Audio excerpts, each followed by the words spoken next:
Welcome to robust news में आपका स्वागत है। आज हम बताएंगे आपको पूर्ण शराबबंदी वाले बिहार में पी जाते हैं महाराष्ट्र से ज़्यादा शराब। एक सरकारी सर्वे के मुताबिक साल 2016 में मुख्यमंत्री नीतीश कुमार ने बिहार में शराबबंदी लागू की थी। अब राष्ट्रीय परिवार स्वास्थ्य सर्वे में सामने आया है कि बिना शराबबंदी वाले महाराष्ट्र की तुलना में बिहार में शराब का उपभोग अधिक है। साल 2016 में मुख्यमंत्री नीतीश कुमार बिहार में शराबबंदी लागू कर दी थी, जिसके बाद से यह ड्राई स्टेट बन गया। लेकिन हाल ही में प्रकाशित राष्ट्रीय परिवार स्वास्थ्य सर्वे NFHS 5 के आंकड़ों के मुताबिक बिहार में महाराष्ट्र से ज़्यादा शराब पी जाती है। सर्वे के मुताबिक बिहार में 15.5% पुरुषों ने शराब पीने की बात स्वीकार की है। शहरी बिहार की तुलना में ग्रामीण क्षेत्रों में शराब की खपत अधिक है। बिहार के ग्रामीण क्षेत्रों में 15.8% लोग शराब पीते हैं, जबकि शहरी क्षेत्रों में यह आंकड़ा 14% था। वहीं महाराष्ट्र, जहां शराबबंदी लागू नहीं है, में 13.9% पुरुष शराब का सेवन करते हैं। महाराष्ट्र के ग्रामीण और शहरी दोनों क्षेत्रों में शराब की खपत का अनुपात बिहार की तुलना में कम है। शहरी महाराष्ट्र में 13% आबादी वाले शराब का उपभोग करती है, वहीं ग्रामीण क्षेत्र में यह आंकड़ा 14.7% है।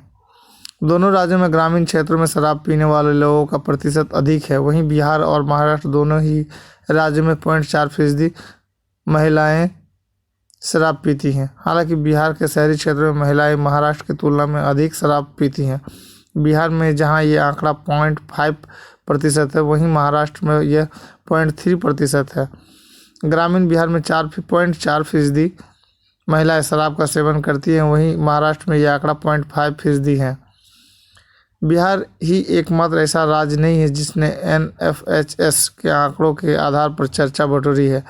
गोवा, जो अपनी उदार संस्कृति के चलते अत्यधिक शराब सेवन के लिए जाना जाता है, में तेलंगाना से कम शराब पी जाती है। सर्वे के मुताबिक जहां गोवा में 36.9% पुरुष शराब पीते हैं, वहीं तेलंगाना में यह आंकड़ा 43.3% है, जबकि यह राज्य गोवा की तरह उतना खुला नहीं है। कुल मिलाकर ग्रामीण भारत में शहरों की तुलना में ज़्यादा शराब पी जाती है। यदि राज्यों को देखें तो सबसे कम 5.8% पुरुष गुजरात में शराब पीते हैं। वहीं केंद्र शासित प्रदेशों में कश्मीर में सबसे कम 8.8% पुरुष शराब पीते हैं। NFHS रिपोर्ट में यह भी बताया गया है कि देश में शराब की तुलना में तंबाकू की खपत अधिक है। मिजोरम में तंबाकू की खपत सबसे अधिक है। यहाँ 75% पुरुष और 65% महिलाएं तंबाकू का सेवन करते हैं। अब हम आपको ले चलते हैं दूसरी खबर की ओर। अगर आप चैनल पर नए हैं तो चैनल को सब्सक्राइब कर लें और कमेंट पे अपनी राय देना ना भूलें। नेपाल के अब हम आपको खबर बताएंगे नेपाल से संबंधित, तो बने रहेंगे चैनल पर। और नेपाल से एक बहुत अच्छी और ज़बरदस्त खबर आ रही है। और इन दिनों नेपाल के प्रधानमंत्री KP शर्मा ओली की सिफारिश पर संसद भंग, मध्य अवधि चुनाव की घोषणा।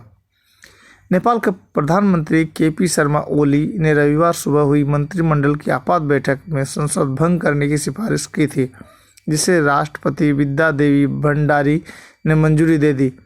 राष्ट्रपति ने 30 अप्रैल को पहले चरण में और 10 मई को दूसरे चरण का मध्यावधि चुनाव कराए जाने की घोषणा की। तय समय के अनुसार वहां 2022 में चुनाव होना था।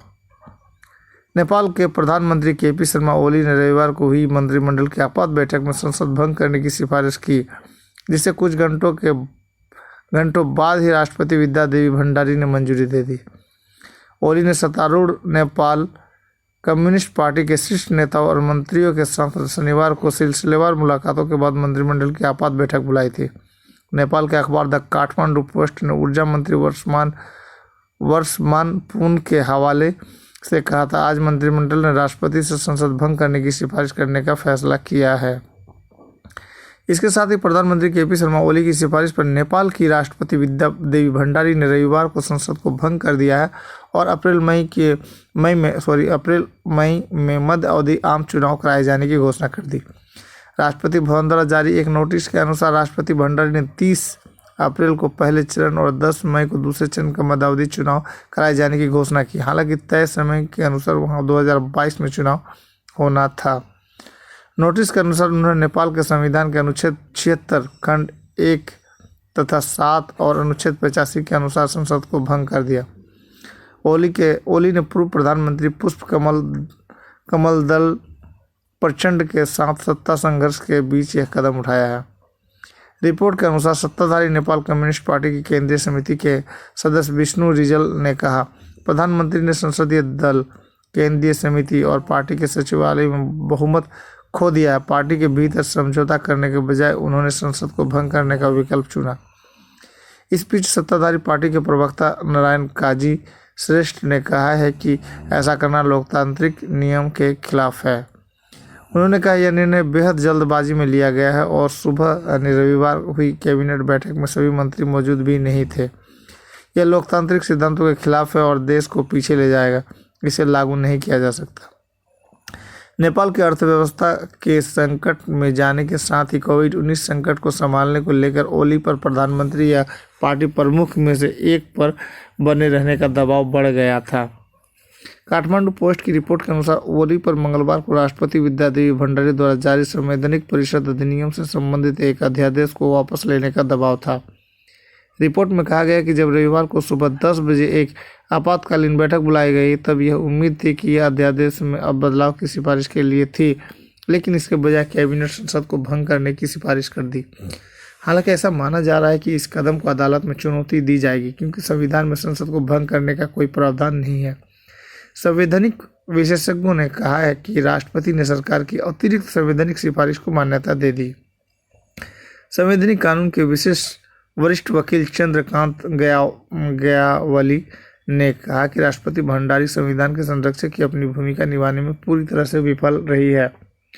अब केवल सुप्रीम कोर्ट की ही उम्मीद बची है। बता दें कि इससे पहले जून के आखिर में नेपाल के प्रधानमंत्री केपी शर्मा ओली ने दावा किया था कि उनकी सरकार द्वारा देश के राजनीतिक मानचित्र को बदले जाने के बाद उन्हें पद से हटाने की कोशिश की जा रही है।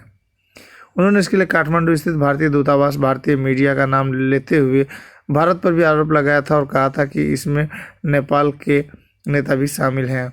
इसके बाद सत्तारूढ़ नेपाल कम्युनिस्ट पार्टी के शीर्ष नेताओं ने उनके इस्तीफे की मांग करते हुए कहा था कि प्रधानमंत्री द्वारा इस तरह के बयान देने से पड़ोसी देशों के साथ हमारे संबंध खराब हो सकते हैं।